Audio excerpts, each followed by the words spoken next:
This is a Squiz podcast. We're your shortcut to being informed.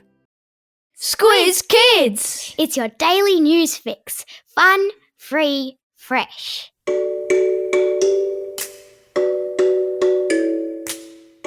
Hello and welcome to Squiz Kids Today, your fresh take on what's happening in the world around you. I'm Bryce Corbett. It's Wednesday, October 26. In Squiz Kids Today, Attack of the Otters, Salem's witch problem, rats to the rescue, and Squizzy sniffs a Facebook fake. That's what's making news, kid style. The lowdown. Otters. You see pictures or video of them, and they just look like the cutest, cuddly critters on the face of the earth. But for the good people of Singapore, the otter has become a pest, and a really quite aggressive one at that. The government in Singapore has been forced this week to issue public warnings about aggressive gangs of otters roaming parks, biting humans on the leg and sneaking into apartment building gardens and gorging on pet fish. There's been something of an explosion in the population of otters in Singapore, a critter that is native to the tropical island nation. And the more their population grows, the bolder the otters become, with many Singaporeans complaining of being chased by gangs of otters as they walk through the city's many parks and gardens.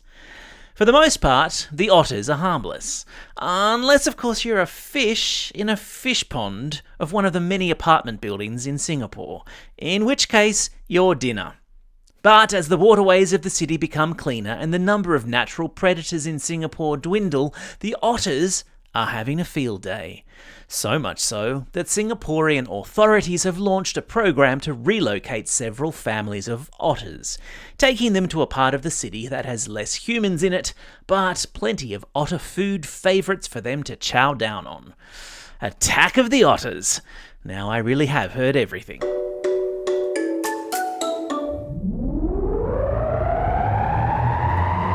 Spin the globe. Each day we give the world globe a spin and find a news story from wherever it stops. And today we've landed in Salem, a town in the United States, where witch tourism has exploded in the lead up to Halloween. What's witch tourism, I hear you ask?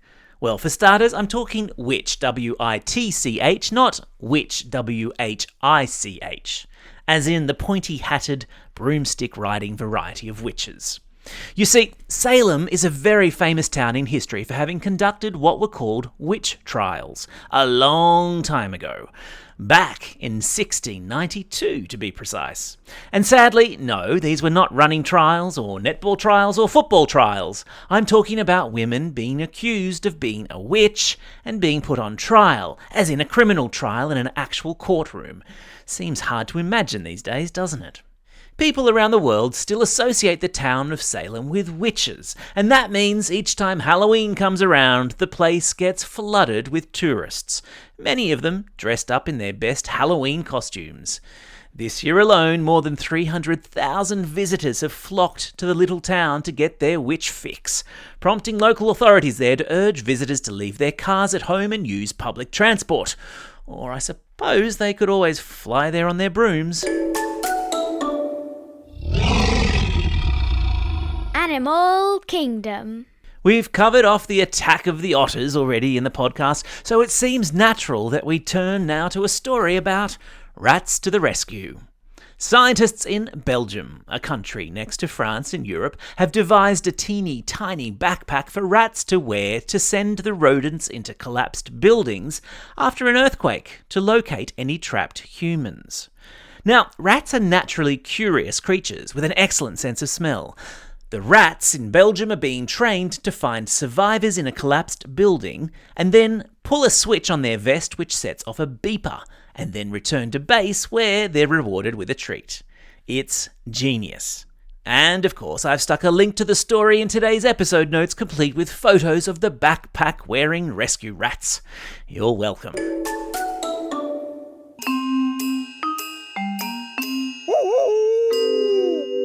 Newshounds. It's a Wednesday, folks, And that means Squizzy the Newshound pops his head into Squiz Kids HQ to let us know what fishy stories he's sniffed out this week on the internet. And the detective dog's nose is twitching overtime this week following claims on Facebook that ancient Egyptians once inhabited Australia and New Zealand. A Facebook post by a group calling itself a political research centre claims that carvings in a rock in a national park near Gosford on the New South Wales Central Coast is evidence that ancient Egyptians were in Australia, and possibly in New Zealand, long before Aboriginal people and the Maori. But Squizzy thought that sounded pretty suspicious, so, like all good newshounds, he decided to stop, think, and check. And he discovered the photo used in the post was taken from an ABC News story from years ago, which investigated the rock carvings and found out that they were made only a matter of years ago, not thousands of years ago. But that hadn't stopped the Facebook post being liked over 160 times and shared with other Facebook users. It is, my friends, a clear case of misinformation, which you and all of your class can find out more about thanks to Squizzy's latest offering. As we've already mentioned this week in the podcast, Newshounds has launched this week. It's a new classroom resource brought to you by us, the good people at Squiz Kids, to teach kids how to recognise online fact from fiction. Why? Well, because there's more information coming at you guys than at any other time in history, which is why there's never been a more important time for you to learn to be critical consumers of media.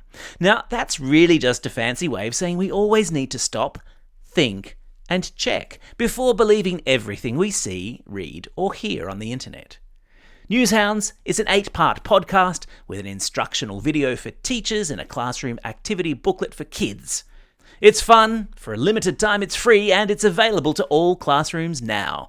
Just get your teacher to pop on over to newshounds.squizkids.com.au and set up an account, or hop in via our website, or jump onto the link in today's episode notes. You're very welcome. Time for the Squiz. This is the part of the podcast where you get to test how well you've been listening. Question number 1. In which country, an island nation on the equator, is there currently something of an otter problem? Yeah, that's right, it's Singapore. Question number 2. A long time ago, women in the town of Salem were put on trial, suspected of being what? Yes, that's right, they were suspected of being a witch. Question number 3. What animal are Belgian researchers strapping a backpack onto in the hope that they'll become a vital rescue tool during disasters? Yeah, that's right, they're rats.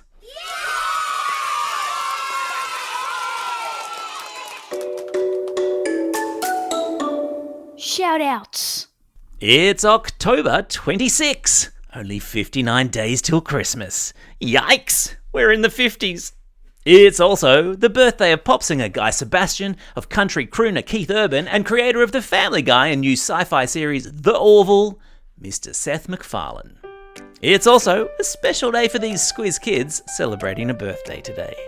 Denise from West Beach, Indy from Deniliquin, Elijah from Seaford Rise, Oliver from Wagga Wagga, Lucas from Kingston Beach, Taj from Mansfield, Olive Mary and Poppy Alice from Bendigo, Jaden from Rabina, Harriet from Weemala, Emma from Rutherford, and Everton, who's listening all the way over there in Saskatoon, Canada. And belated birthday shout-outs go to Kieran and Desi from Sydney, Ben from South Kingsville, and Lawrence from Epping West. And classroom shout-outs today go to Year 5 and Mrs. Skilleter at Jindalee State School, Class 4 White at St James Primary School in Kotara South, Class 5H and Miss Hines at Mater Day Primary School in Wagga Wagga. Hope you guys are staying dry out there. Class 6A at Echuca Primary School. Gosh, I hope you guys are staying dry too. Mrs. McComsky's kindergarten class at Red Hill Primary School in Canberra. And lastly, to 6H with Mrs. Ale and Mrs. Hilly at Ashgrove State School. Don't forget, if you've got a birthday coming up and you want a shout out, or if you're after a classroom shout out, drop us a line at squizkids@thesquiz.com.au. Well, that's all we have time for. Thanks for listening to Squiz Kids today. We'll be back again tomorrow. In the meantime, get out there and have a most excellent day. Over and out.